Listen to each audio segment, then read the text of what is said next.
नमन आ रहे। मनोकामना पूर्ति के लिए उपाय बताऊंगा और मुंह में छाले हैं तो क्या उपाय करें, इसके साथ ही जीवन की कुछ महत्वपूर्ण बिंदुओं पर चर्चा करूंगा। लेकिन उससे पहले आज का पंचांग। माघ शुक्ल पक्ष की दशमी और विक्रम संवत 2067 फाल्गुन मास की एक परमेष्ठी, सक्षम 1932 माघ 24 तद अनुसार रविवार 13 फरवरी सन 2011, प्रातःकालीन नक्षत्र रोहिणी नक्षत्र और चंद्रमा वृषभ राशि। आज का राहुकाल शाम 4:30 बजे लेकर 6 बजे तक और राहुकाल के दौरान शुभ कार्य करना, सौदा करना, पूंजी निवेश करना अनुकूल और उचित नहीं माना गया है, ऐसा शास्त्रोक्त संदेश है मर्जी आप। लेकिन आज राहुकाल के दौरान एक कार्य आप कर लें तो आपके जीवन की परेशानियों का निवारण हो जाएगा। यदि हमेशा यात्राओं में कहीं ना कहीं आपको नुकसान होता हो तो आज शाम 6:30 से लेकर 6 बजे के बीच में, 4:30 से लेकर 6 बजे के बीच में यदि आप कारोबार में के लिए यात्रा करते हैं, व्यावसायिक यात्रा करते हैं, हमेशा व्यवसाय की गई यात्रा आपके लिए नुकसानदायक रही तो 4:30 से लेकर 6 बजे के बीच में श्रद्धा अनुसार साबुत तिल, कुटे हुए नहीं, साबुत सफेद तिल सफेद कपड़े में बांधकर अपने सामने पोटली बनाकर रख दीजिए, 1.25 किलो 5.25 किलो जो भी आपकी श्रद्धा। घी का दीपक जलाकर दुर्गा सप्तशती में से अर्गला स्तोत्र की 7 पाठ करें, 7 बार अपने ऊपर उसारे और मां भगवती दुर्गा के मंदिर में तिल रखे आ जाए। आज के दिन ये उपाय करके देखना, शाम को जो यात्राओं में आपको कष्ट आ रहा उससे आपको छुटकारा मिल जाएगा। नमन। और बात करते हैं आज की यात्रा की। आज पश्चिम दिशा की यात्रा करना कारोबार की दृष्टिकोण शुभ और मंगलमय नहीं, लेकिन दक्षिण दिशा की यात्रा ठीक रहेगी। रविवार के दिन पान चबाकर यात्रा में निकल जाएगी, यात्रा शुभ और मंगलमय रहेगी, यात्रा में कष्ट कम आएगा। नमन। बात करते हैं प्रातःकालीन लगन। प्रातःकालीन लगन मकर लगन में सूर्य, मंगल और बुध, बृहस्पति मीन राशि में, शुक्र और राहु धनु राशि में, शनि कन्या राशि में और केतु मिथुन राशि। ये ग्रहों का भ्रमण का और ये भ्रमणकालीन ग्रह इन 12 राशियों पर क्या प्रभाव डालेंगे मैं बात करूंगा आपके अपने राशि पर जो ग्रह नक्षत्र। उससे पहले हर रोज तरह आज का गुरु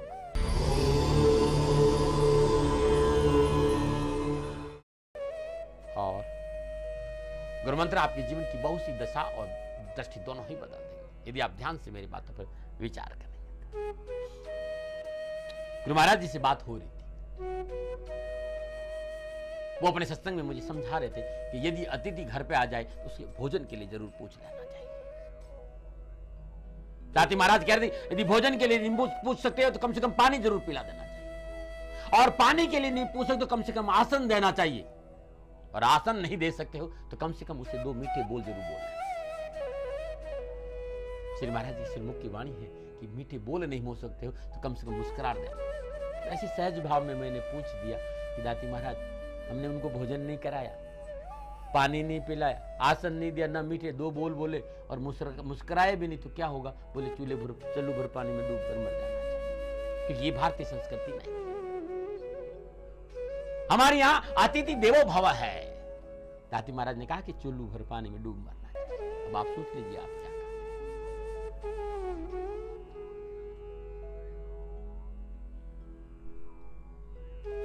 दो परिवार आपस में बात कर रहे थे।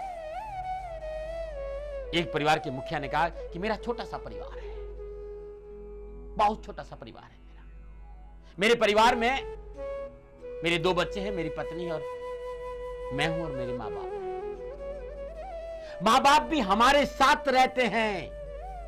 दूसरे परिवार के मुखिया ने कहा मेरा भी छोटा सा परिवार है, पत्नी है, 2 बच्चे हैं, मां बाप हैं, और हम अपने मां बाप के साथ रहते हैं। गौर कीजिएगा,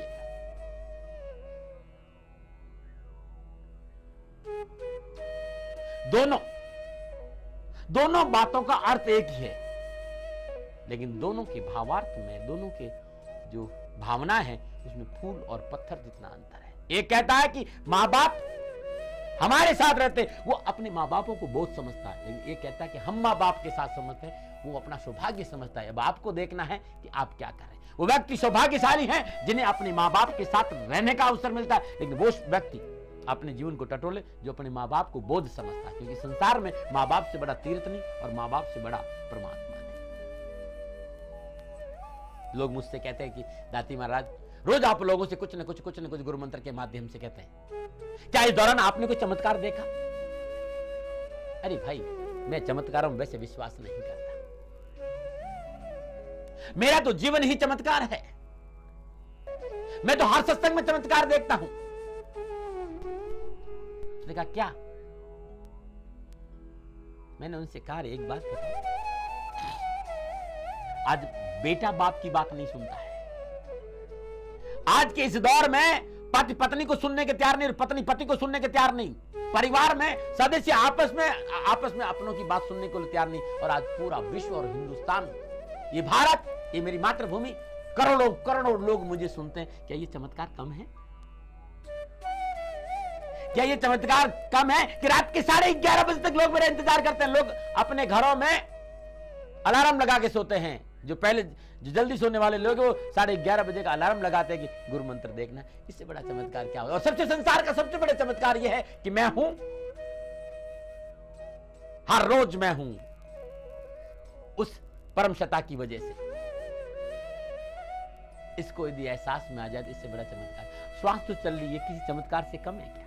इन सारी बातों को समझिए, विचार करिए, जीवन खुशियों से भर जाएगा, जीवन में रूपांतरण हो जाएगा। पहला, भारतीय सनातन संस्कृति का सब अद्भुत संदेश यह है कि अतिथि देवो भव, घर आए हुए मेहमान को भगवान की तरह मानना चाहिए। दूसरा, मां बाप आपके साथ नहीं रहे, आप मां बापों के साथ रहिए, जीवन खुशियों से भर जाएगा। और तीसरा, कुछ ऐसा कहिए जिससे राष्ट्र सुने और राष्ट्र का कल्याण। ये तीनों बातें यदि जीवन में उतार दोगे तो जीवन खुशियों से भर जाएगा। लेकिन एक बात और कहना चाहता हूं, हर रोज नया संदेश लेके आता हूं। आपका मित्र हूं, किसी का पुत्र हूं, किसी का भाई हूं। कुछ लोग मुझे बहुत साधु समझते हैं, लेकिन मैं खाली एक बात कहना चाहता हूं कि मैं इस राष्ट्र का नागरिक हूं, राष्ट्रहित की भावना से आपके सामने आता हूं। राष्ट्र ही मेरा जीवन है, और राष्ट्र ही मेरा तप है, और राष्ट्र ही मेरी साधना है, और राष्ट्र मेरे जीवन का संपूर्ण मकसद है। आप खुश रहें, आप मुस्कुराते रहें, ये प्रयास करता हूं। जैसा भी हूं आपका कोशिश करता हूं कि कुछ अच्छा करूं। आपका अपना हूं, मनुष्य हूं, मानव हूं, और मानवेतर गुण है। मेरे में भी क्रोध है, मेरे में भी इच्छाएं हैं, मेरे अंदर भी बहुत सी बातें हैं। मैं दावे नहीं कर सकता हूं कि मैं कोई परिपूर्ण परम परमात्मा हूं। मैं इंसान हूं, लेकिन ये जरूर कहता हूं, गुरु महाराज की दया से उसे तत्व ज्ञान को छूने का अवसर मिला, वो भीतर की तरंगों को समझने का सुअवसर मिला, और उससे जीवन गदगद हो गया, जीवन आनंद को छूने लगा। मन किया कि मैं आपके सामने विचार रखूं। मैं दबाव नहीं, मेरा खाली मेरी प्रार्थना है, सलाह है, सजेशन है। जिंदगी में कभी कभी अपने साथ में बैठे, आपका जीवन खुशियों से भर जाएगा। नमूना बात करते हैं आज की राशि पर।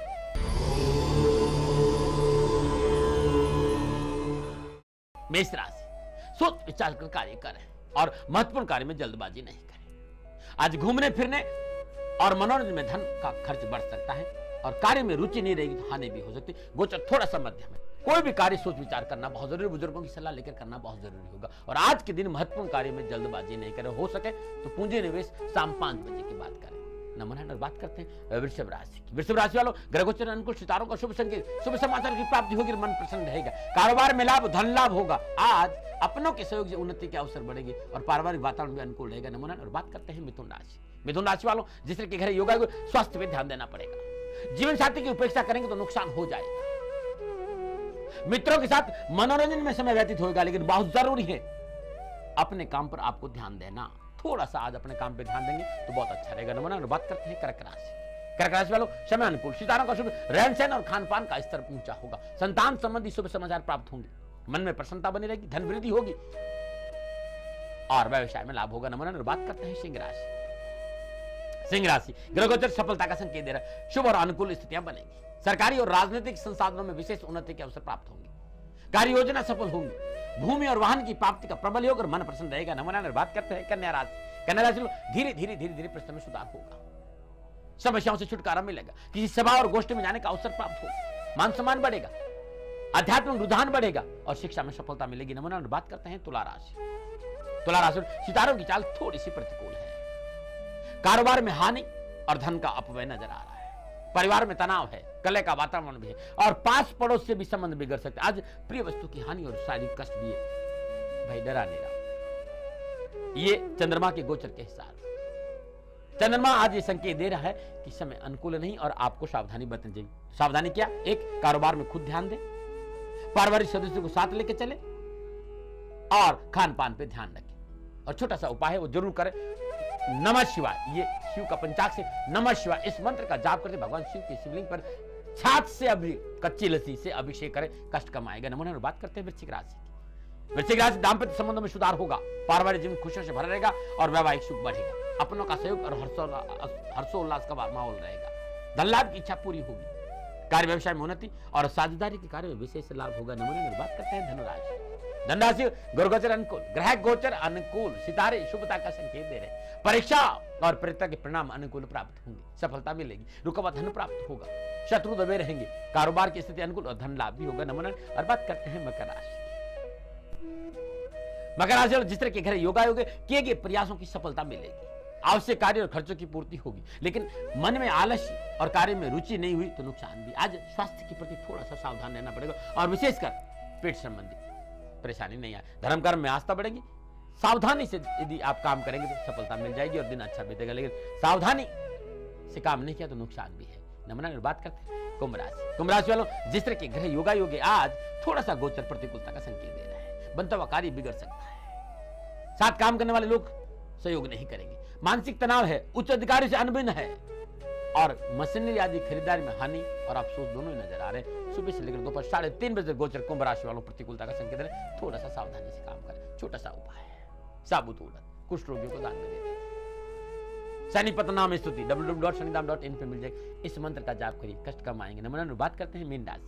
मीन राशि वालों, ग्रह गोचर की स्थिति अनुकूल और शुभ, आय के साधनों में बढ़ोतरी होगी, धनार्जन के अवसर प्राप्त होंगे, नए ऑर्डर नए टेंडर मिलेंगे, मान और यश बढ़ेगा और मेहमानों के आगमन से प्रसन्नता रहेगी और अतिथि सत्कार का लाभ मिलेगा। नमूना रहे। अब बात करते हैं आज के उपाय।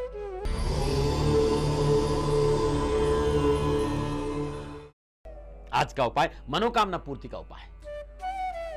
यदि प्रयासों के बावजूद भी मनोकामना आपकी पूरी नहीं होती, सुंदर उपाय, गुड़हल के 109 फूलों की माला विधिवत बनाकर इसे शेर पे सवार मां दुर्गा के गले में पहना दो बुधवार के दिन। तत्पश्चात वहीं सुदासन पे बैठकर अपनी मन की जो कामना वो कहकर 108 बार ओम ऐं ह्रीं क्लीं चामुंडाय विचे इस मंत्र का जाप करें। मां भगवती की कृपा होगी, आपकी समस्या का निवारण हो जाएगा। नमूना और बात करते हैं आज के नुस्खे।